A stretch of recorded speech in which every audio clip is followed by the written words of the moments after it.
Today, everything is fine, folks. Just look over here. But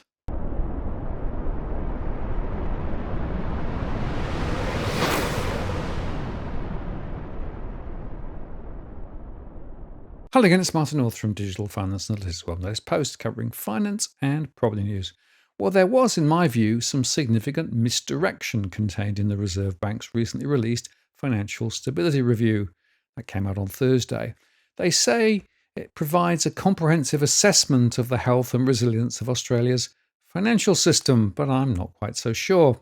All up, they say, Australia's financial system remains well positioned to navigate a period of elevated global uncertainty, with the largest risks to financial stability coming from abroad, including high and rising government debt levels in major economies, stretched asset valuations, especially from the AI sector, and leverage in global markets, and heightened geopolitical and operational risks. Superannuation funds, particularly, are exposed, they warn. On the other hand, the RBA finds that Australian households, businesses, and banks are all well placed to weather any shocks because they say most households with mortgages are keeping up with repayments and have built savings buffers. In addition, many businesses have established financial buffers too. The Australian banks, they say, continue to maintain high levels of capital and liquidity, positioning them to support the economy through potential disruptions, although the review also underscores the importance of financial institutions maintaining prudent lending standards and strengthening operational resilience. Now, of course, it's quite convenient to sheet the main risks facing the economy coming from international sources because, of course, the RBA and the government, for that matter, have a perfect alibi should the economic black swans, which seem to be swarming, arrive. And remember that the Financial Stability Report is about very specific things relating to the banking system, not really the economy more broadly, and certainly not individual households.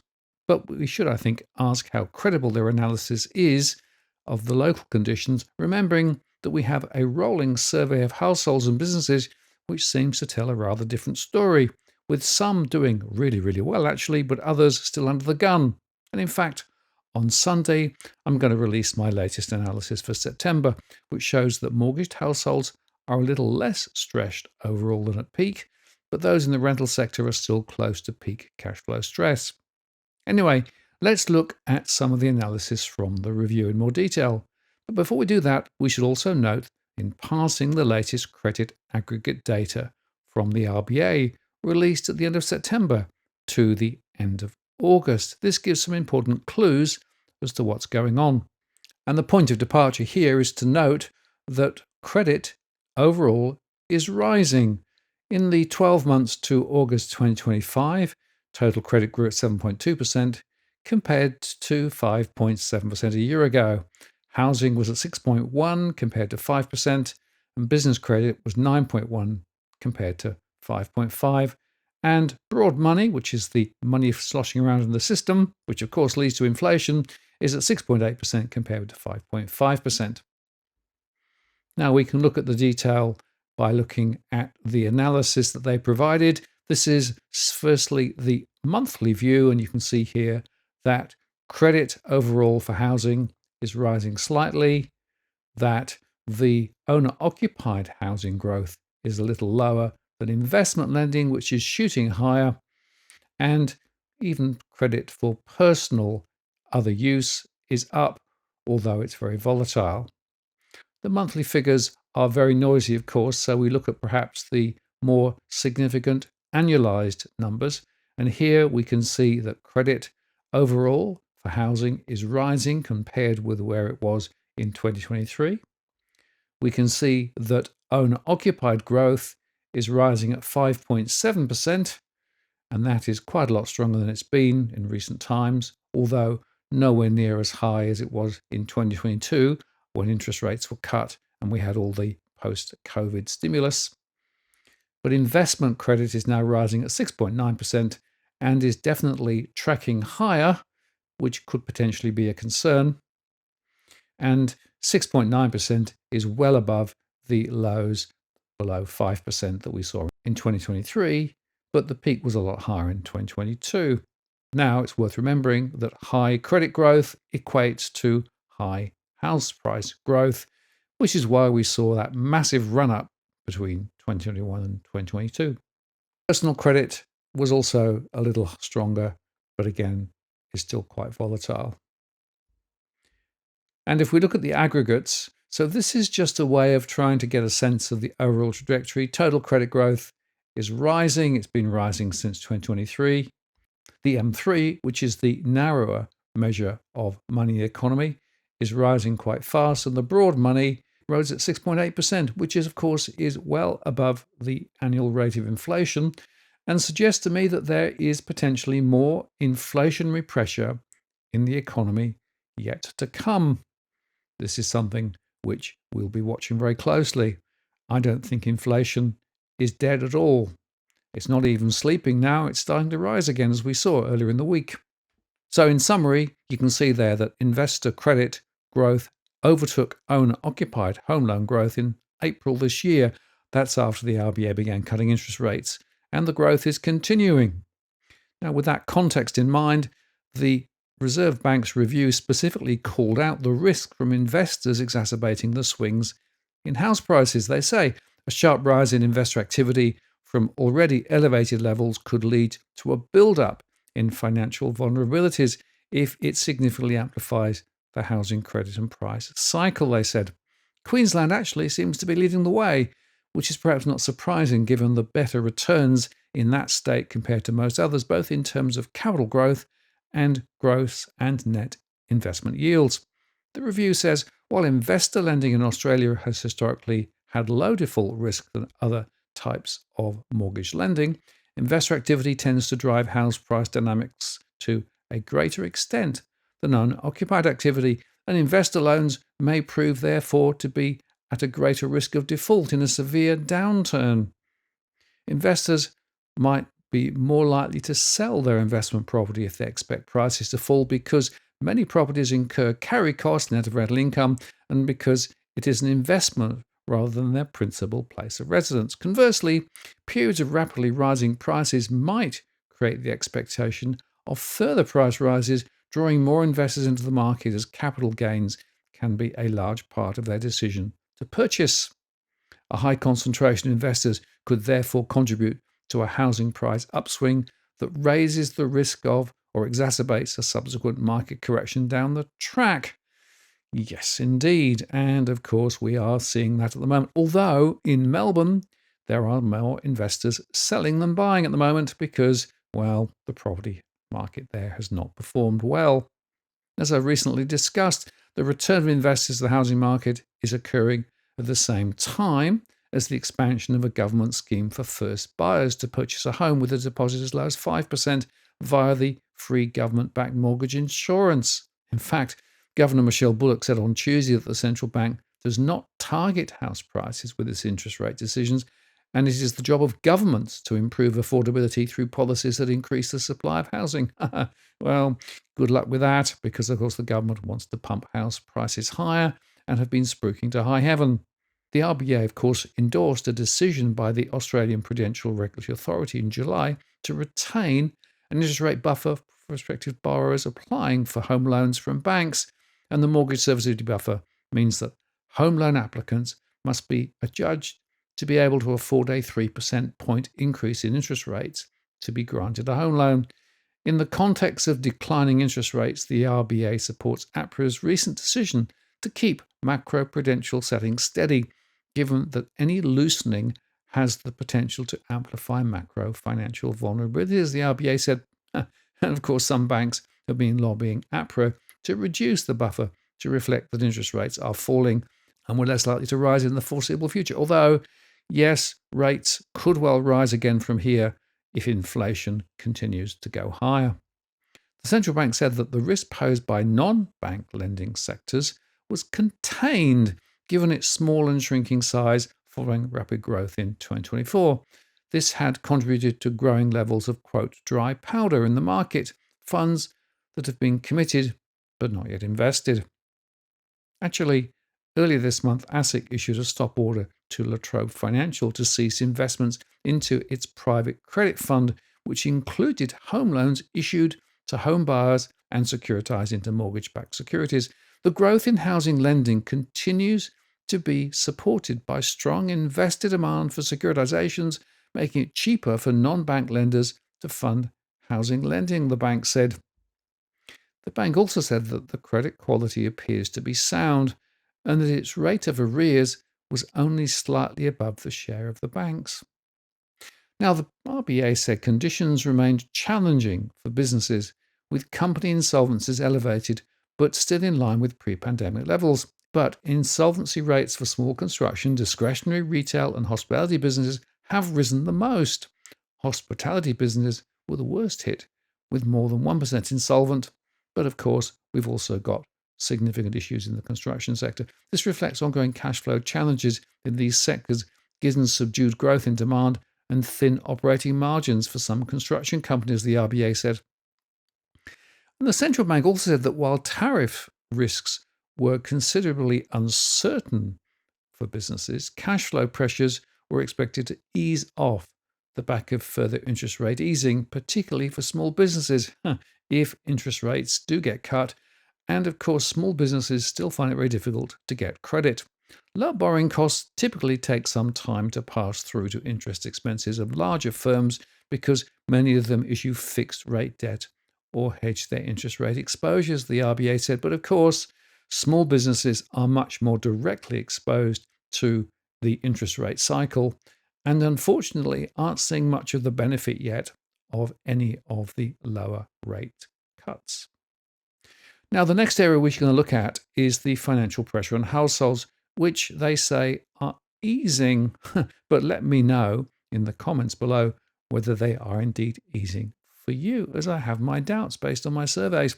The RBA said that households were being supported by lower inflation, interest rate cuts, and the government's reformed Stage 3 tax cuts. A number of inquiries to the National Debt Helpline have stabilised over the past year, they said, to which I would add, yes, stabilised, but at a higher level than normal, actually, according to my liaison with the debt help sector. And they go on to say that the number of mortgage holders in arrears, behind on repayments by more than 90 days, peaked in the September quarter of 2024 and have been declining ever since. At about 0.7%, it's at pre-pandemic levels. Now, this data is derived from the Melbourne Institute Hilda series and the bank's securitization databases, which, in my view, are somewhat myopic in their analysis. Nevertheless, they say households are also creating savings buffers by making extra payments into offset accounts and redraw facilities. True, some are, but others are certainly not, because averages mask. They concede that buffers peaked during the pandemic due to lockdowns and stimulus from governments and declined since, but current levels are still, they say, well above long-run historical averages, and the RBA considers them to be high by international standards. But again, averages mask. They suggest that the bottom quarter of income earners with a mortgage have enough savings to afford 10 months of repayments, but the top quartile have enough for 20 months. Remember that this is a financial stability view, so they're not really concerned with the status of real households, including those in the rental sector. The RBA said property prices had increased by 10% since the central bank's interest rate tightening cycle began in May 2022, reducing the share of borrowers in negative equity to less than 1%. This had also supported the so-called wealth effect, where consumers spend more because they feel richer after asset price growth. Household balance sheets have strengthened over the recent years, and financial pressures are expected to continue to ease gradually, the central bank said. A period of lower interest rates will assist indebted households, if we do get more rate cuts, of course.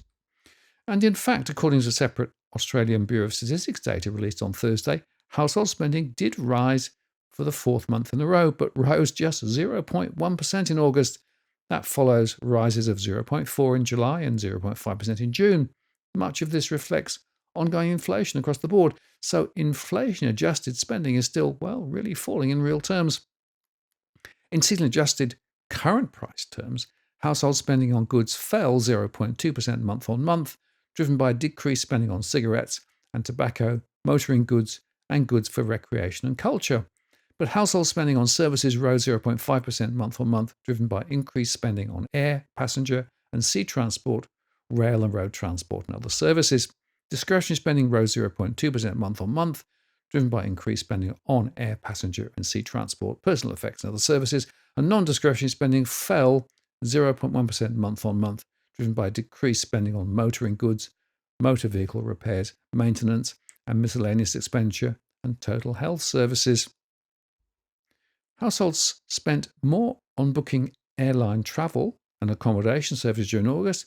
This contributed to a 0.5% rise for services spending, and in contrast, goods spending fell 0.2%, according to the ABS. 5 of the 9 spending categories actually rose in August, led by transport, which rose 0.8%, and was driven by Western Australia and the Australian Capital Territory.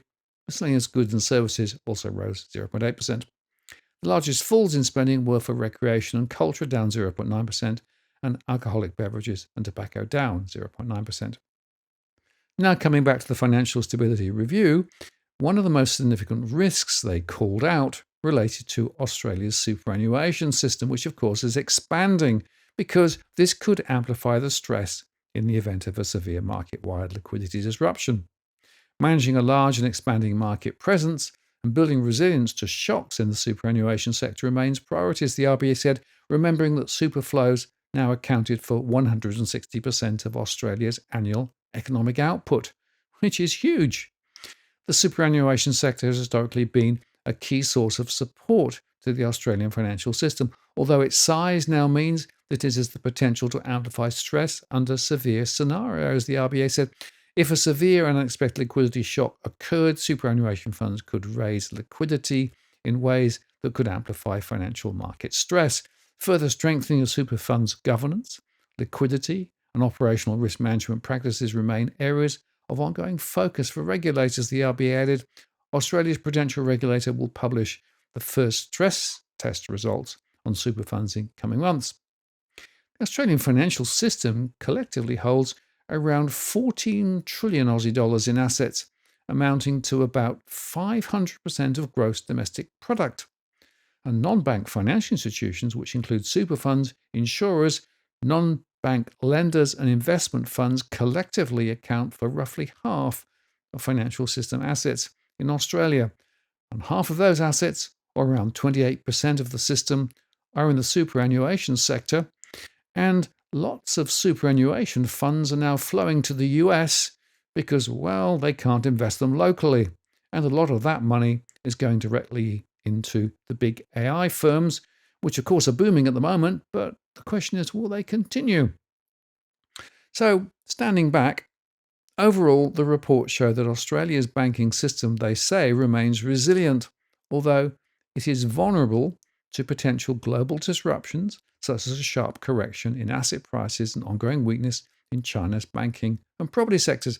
Heightened risk in the international system extends beyond trade, fiscal policy, and historically low risk premia in financial markets and is manifesting along multiple dimensions, the RBA said, referring to armed conflicts, cyber attacks, and climate change. In this environment, stress events have the potential to interact with and amplify existing vulnerabilities with uncertain implications for the resilience of a global financial system that is highly integrated. And those vulnerabilities could spill over to Australia through 3 main channels, the RBA said.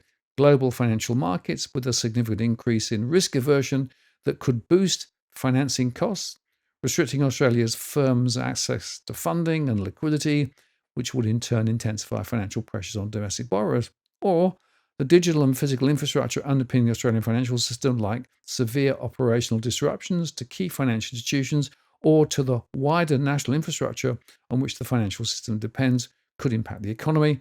And in terms of the real economy, a global economic downturn, particularly one that leads to a sharp slowdown in China, Australia's top trading partner, could have a negative impact via trade channels. If a significant downturn were to occur, Australian banks, they say, were well positioned to absorb large loan losses while continuing to support the economy through lending to households and businesses, the RBA reiterated. But I would highlight that there are significant risks here, and I want to cycle back and just highlight again, I don't believe that the risks to ordinary households and businesses in Australia are fully being correlated with what I see in my analysis at the moment, which concerns me. So maybe the RBA has rose-tinted spectacles, or maybe it's simply because they are only focusing narrowly on financial stability, whereas my perspective is broader because I'm looking at the household and business status given through cash flows and what's going on at the bottom line. I wonder which will play out right. I guess we'll have to wait and see. But I have to say that I think the RBA is getting us to look over there when in fact perhaps we should be looking over here, which is what I'm going to do in my Sunday show. I'm Martin North from Digital Finance Analytics. Many thanks for watching, and I'll see you again next time.